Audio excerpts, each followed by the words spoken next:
It's another Manly Monday, and this Monday, you know the topic because it's in the topic and the thumbnail. We're talking about when men get hurt. And I think this, personally, I think this is a really under-discussed thing. With my sushi bento here. That's gross. I think this is a really, really under-discussed point. And it ain't right, which is why I want to unpack it. And this is going to be a lot of compilation from a bunch of sources.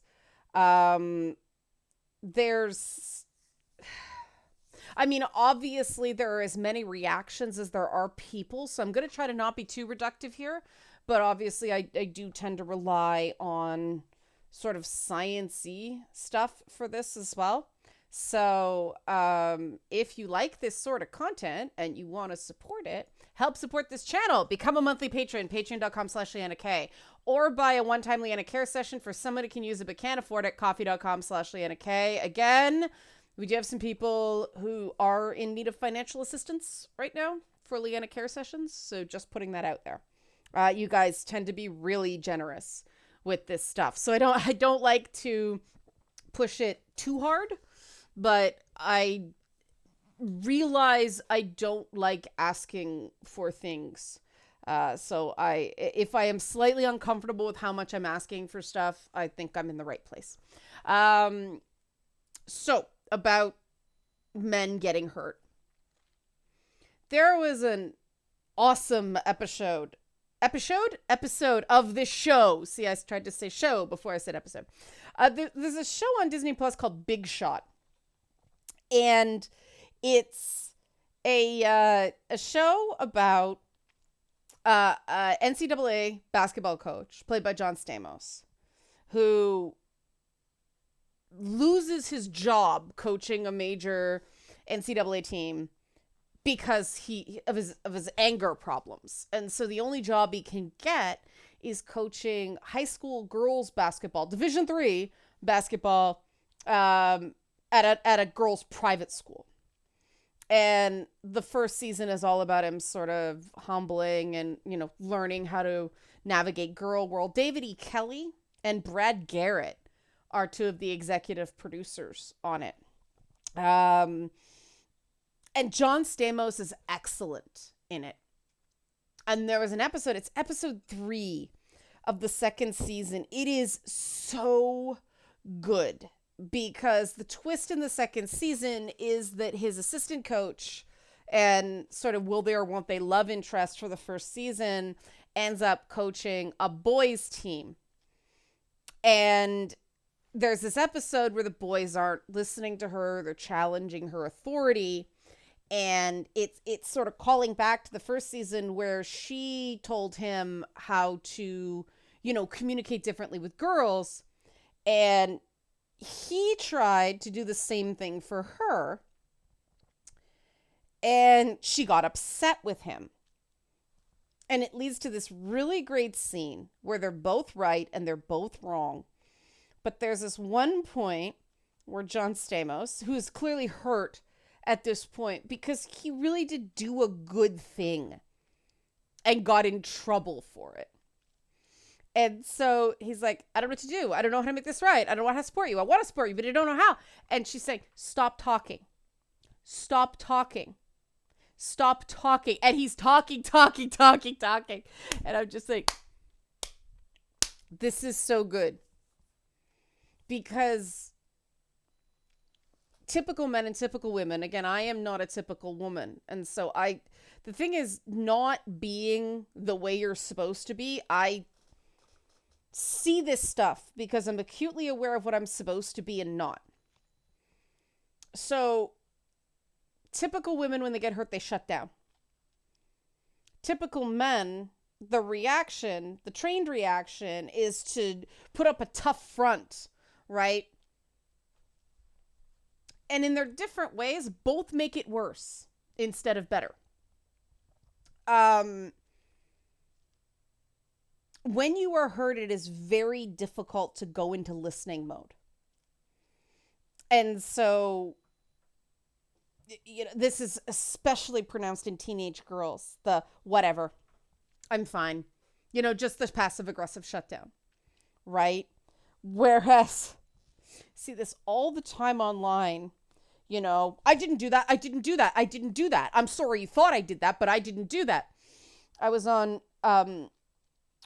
Tristan's stream last night, and I was, as I tend to, I was giving this one guy, I was being playful with him. I was just, it's the instinct to engage with a heckler from stand-up comedy.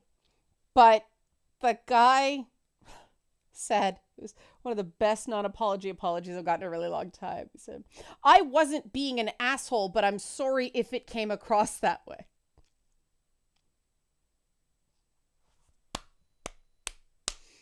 And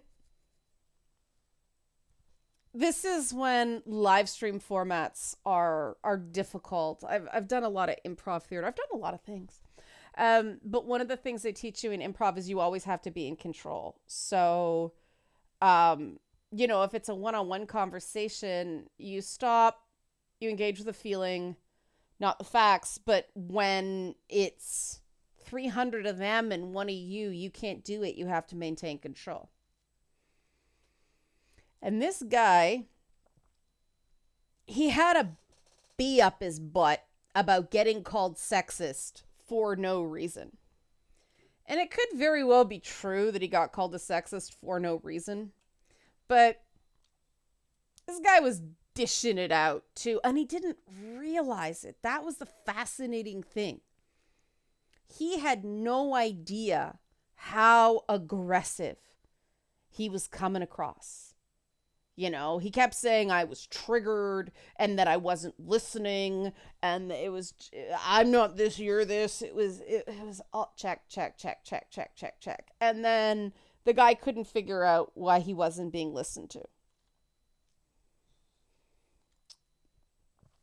And one of the hardest things in the world when you feel off balance is to stop and be still.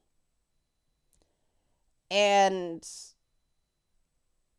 once you learn to do it, it's really good. But learning to do it is very scary. And so,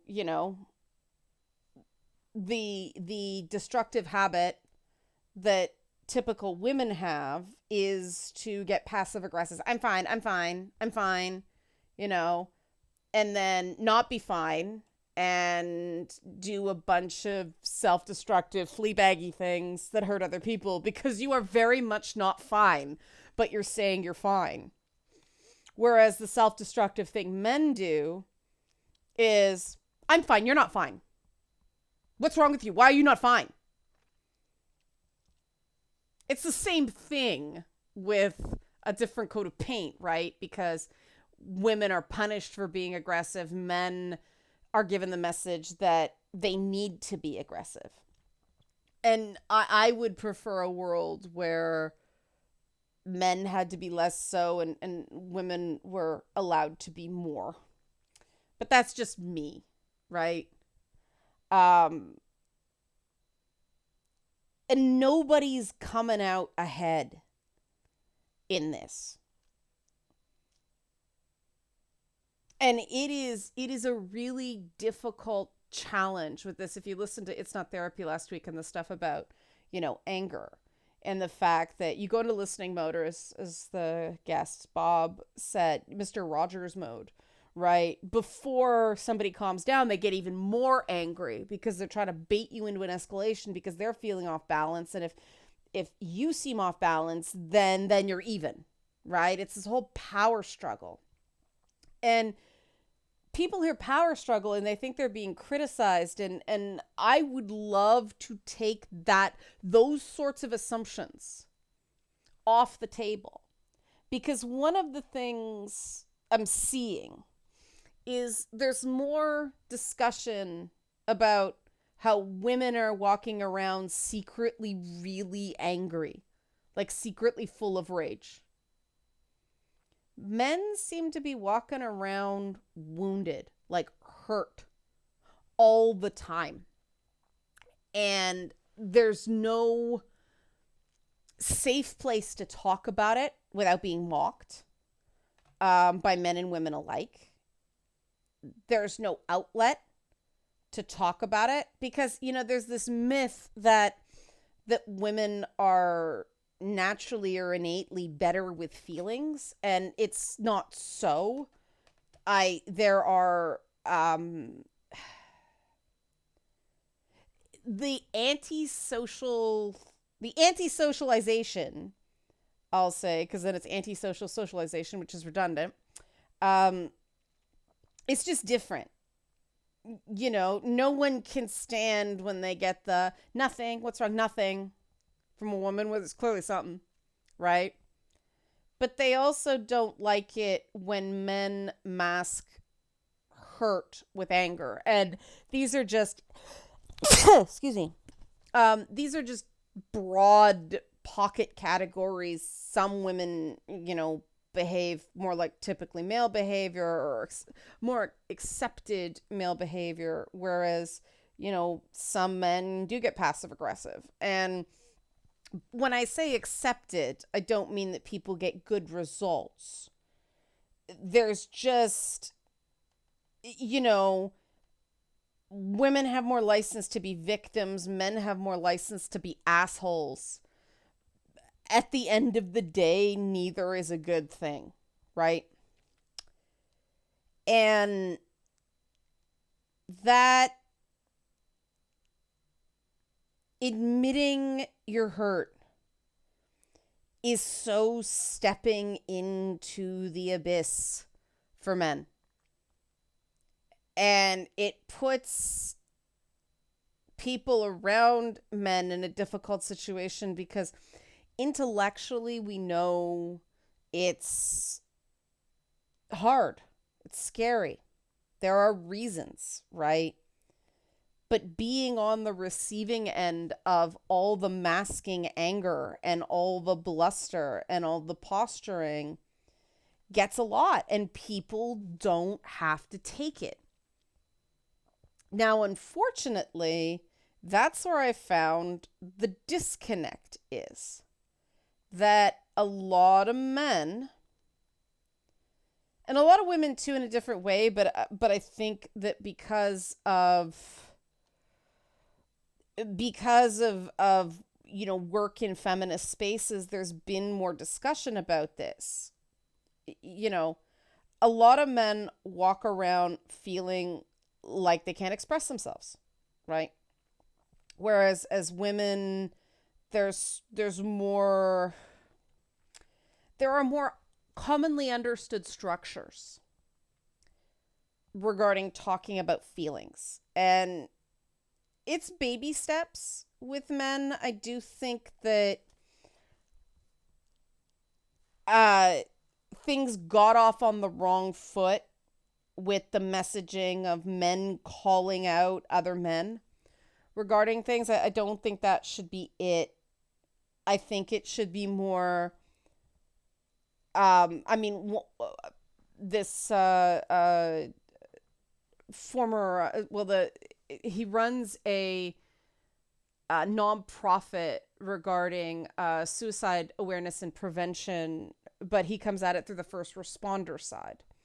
And, he talked about the fact that in a lot of cases, nobody knew there was a problem because everything just bottled up, right? And so he was a big advocate of talking about it. And, he said the most powerful thing you can say sometimes to somebody is, are you okay? And really be prepared for any answer. And I don't think a lot of guys are given permission to not be okay. I've talked before about how, women have the whole hot mess thing, that there's really no, the male counterpart there is Wolverine, right? And one could argue that, well, Wolverine's cool. What's wrong with that? Yeah, Wolverine's super self-destructive. And that matters. And I do think that a person can't know if they're okay if they're not allowed to not be okay. And I think by the time a lot of men get to adulthood, they have so suppressed so many emotions because they were punished for feeling anything but aggression, right? Not even anger, because anger is even bad now. Even angry, you're not allowed to be angry. You have to be allegedly calm all the time, and nobody is. So you get all these people going, "What? I am calm. I'm totally calm. Why can't you see I'm calm?" They're clearly not calm, right? And how do you know? Because a calm person can stop. A calm person doesn't say 4 times in 5 seconds that they're calm. They doth protest too much, right? But that's how people have been trained. And the problem is the challenge is to move away from that, not reward that, because what you reward in other people, they're going to do it again, right? That was a tough lesson for me. I came up with the school of treat other people the way you wanted to be treated. And what I discovered is when you do that, people just take and take and take and take and they don't give. And when you rethink that, it's more, don't treat people the way you wouldn't want to be treated. And it's a very different, it sounds like saying the same thing in a different way, but it's not. Because treating people the way you want to be treated, you want people to be nice to you. You want people to be supportive of you. You want people to be understanding, right? So you just end up with no damn boundaries. Because the minute somebody says, that's so selfish, you don't want to be selfish. So, right. Whereas don't treat people in the ways you don't like, it's a completely different calculus. Because then it's, well, if somebody said that to me, I think they're an asshole. Or if somebody did that to me, I really wouldn't like it. So I'm not going to do it to other people. And the big thing for me on that one is I can't stand it when something's bothering someone and they don't tell me.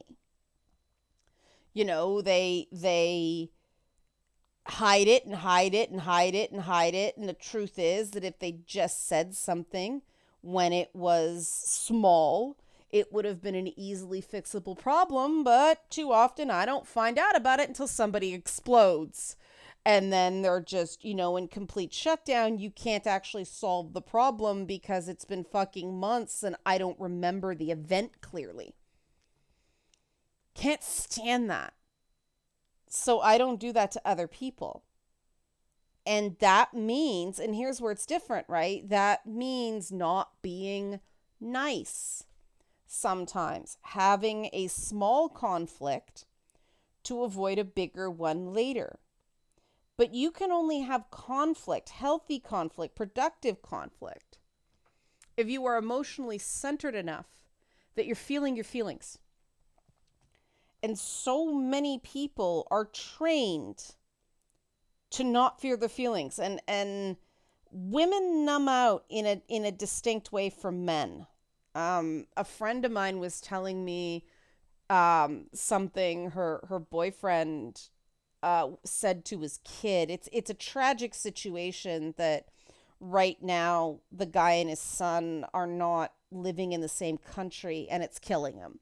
He hasn't seen his son in person in years. Thank God for FaceTime and different messaging services, but he hasn't been able to hug his son in years. And his son was really upset the other day. And the guy said to his son, "Be strong. You're a big boy. You have to be strong. Don't cry." And he meant well. That's what he was told. That's what he's internalized. But that's not validating the kid's emotions, right? That's not teaching the kid to process negative feelings. And that can create a 15-car pileup internally in somebody years down the road. There's a reason that a lot of men have real crises where they have to make major changes in their 40s and 50s. They just run at a road regarding bottling it all up. And, some of them make the changes. There's a reason there's a suicide spike in that age cohort.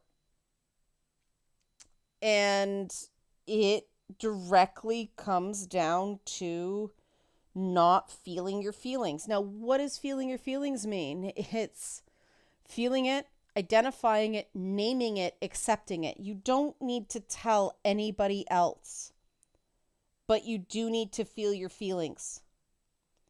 And the fact that men don't feel their feelings, the same way, not encouraged to, means that you see a lot of these displacement behaviors in men that make it really hard to figure out what's going on. So, a guy who's hurt might just seem more irritable, angrier, right? They might shut down. The one that's really missed a lot of the times is hurt men set themselves up for failure. They blow up relationships. They flame out. They blow it all up, scorched earth. Not deliberately. It's self-sabotage. It's because the emotions are building up and building up and building up, and they feel powerless. And so the lashing out starts, and they might not even know they're doing it. But, the burn it all down instinct that, we've seen in sort of so many male-leaning political groups, male-leaning movements. It's,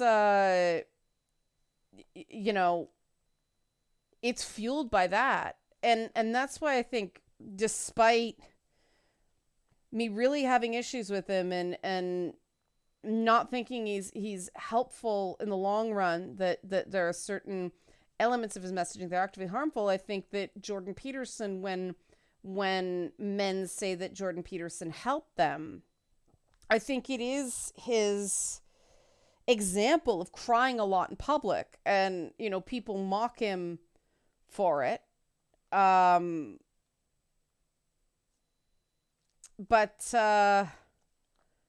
I think for a lot of guys who are really struggling, the combination of a message of control, and that's the part I think is unhealthy, because that's just reaffirming the stuff that is not helping in the long term. Because the way to real emotional stability is to get more comfortable with uncertainty, to make those goals and codes based on only things you can control, and figuring out what you can control and what you can't, and only controlling what you can control, and the only thing you can control is yourself.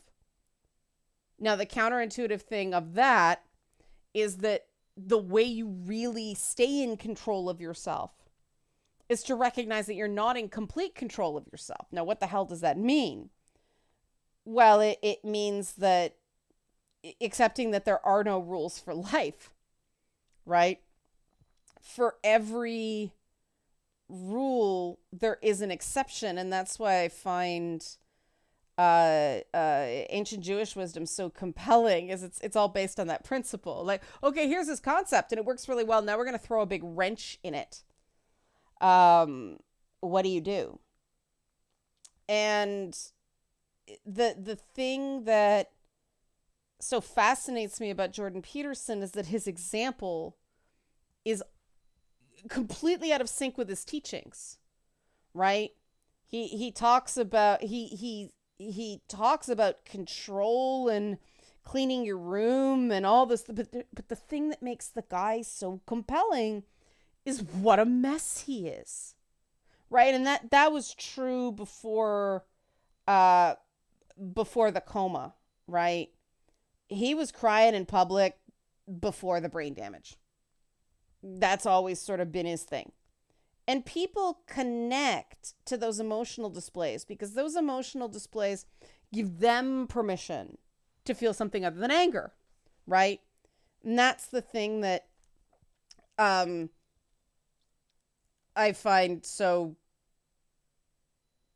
concerning about the whole thing around him is that the thing he did that was actually helping people was not part of his method. It was the charismatic performance element of his whole deal that his actual lectures, his actual teachings were discouraging people from. But I do believe that some people who were down very low were helped by him precisely because he is so emotionally demonstrative.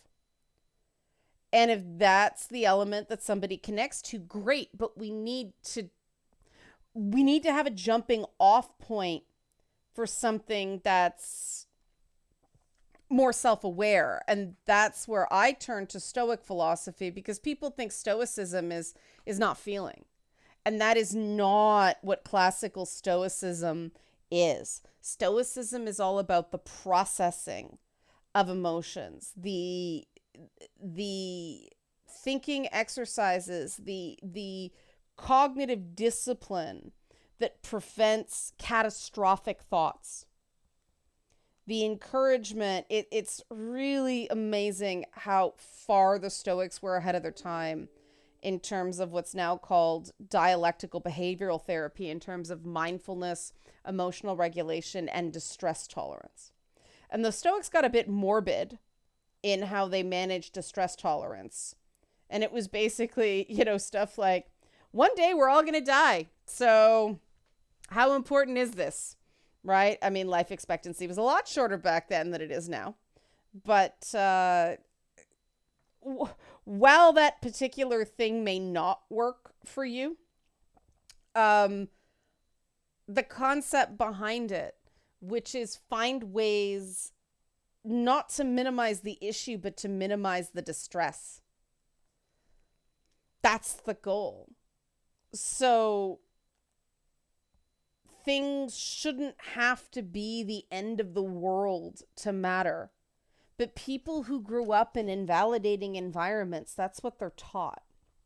So unless something is objectively terrible and the worst thing in the world and ruined and the absolute worst, right? It gets no attention.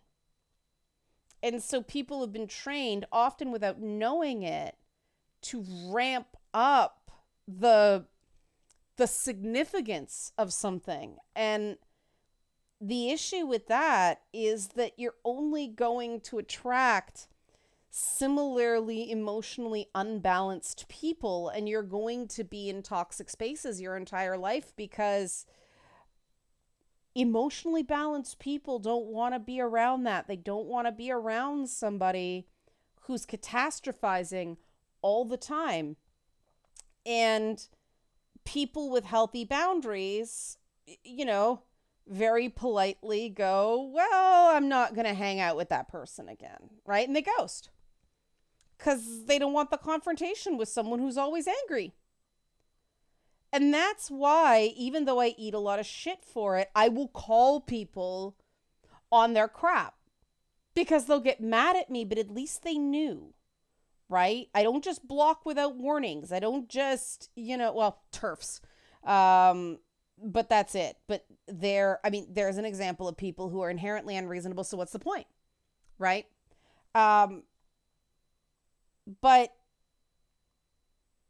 people deserve the chance, in my mind. And this is an example of control what you can control, right? I know that somebody may think I'm a horrible person and call me a bitch and all that stuff. Whatever. Been there, done that. If I had a nickel, right? I can't control that. What I can control is treating someone with the respect I would want. And what I would want is for somebody to treat me like a person who can handle hearing something hard said in a respectful way. And those are the people I want to associate. So I do give people that chance. And if somebody doesn't take it well, they're not my kind of person. But if somebody does take it well, it's a win-win, right? Because then everybody's on the same page, everybody feels heard. And like I said, it's a win-win. But you have to be in touch with your feelings to do that. And one of the reasons it's so important to be in touch with your feelings is that it's easier to deal with someone else who is in crisis. I had a situation over the weekend where someone was really, and it wasn't a surprise. The person had absolutely every reason to feel off balance, but it was getting to me. And I took a moment and recognized that it was getting to me, and recognizing that I was hitting my threshold of where I wasn't going to be able to not be hurt anymore. And I took a step back and I wrote about 4 things that I didn't actually send. And then I sent the thing that was supportive and avoided the things I can't stand people doing to me. And the conversation worked out. I mean, this guy's a good dude, so not surprised, right? He does the work, I do the work. It's good stuff. But that's a relationship where people are honest with each other, right? That's a real friendship. You don't necessarily pull punches, but you don't throw all your weight behind one, right? But that can only happen with people who are feeling their feelings and able to admit that they're hurt. And me personally, and I see, this is my attitude. My attitude is I'm going to give people a chance. And if they respond badly, well, that's on them, not me. So I will apologize when I think I'm wrong. I will admit mistakes. And people are like, you shouldn't do that. They'll never let it go. I don't care. Because somebody who never lets it go, well, that's not my kind of people. I have zero interest in associating with people who play that game. So, yeah, those people are going to sort out of my life. And sure, some of those people may cause problems for me with work or reputation or whatever, because some people lie. But that stuff's temporary. If you're being authentic, if you're being honest, if you are coming at people straight, the nice thing about that is people can think I'm the biggest bitch in the fucking world, but they know I'm telling the truth, right? And that's what comes with feeling your feelings. But when you are so pent up, you are so afraid of an emotional response that you can't do that. You're sending a lot of messages that you don't intend. So instead of sorting out the people that aren't good for you, you're sorting out the people who are good for you. Because people with healthy boundaries don't give a person who is lashing out and being passive aggressive and doing a bunch of stuff like that unlimited chances. So if you want a truly supportive environment, the first step is getting in touch with that hurt. Yes, people will reject you. Yes, people will mock you. But those are bad people. And you may not want to admit you got some bad people in your circle right now. That'll come in time. But in order to find the good people, you must first weed out the bad people. This was a major life lesson of mine, that good people stay away.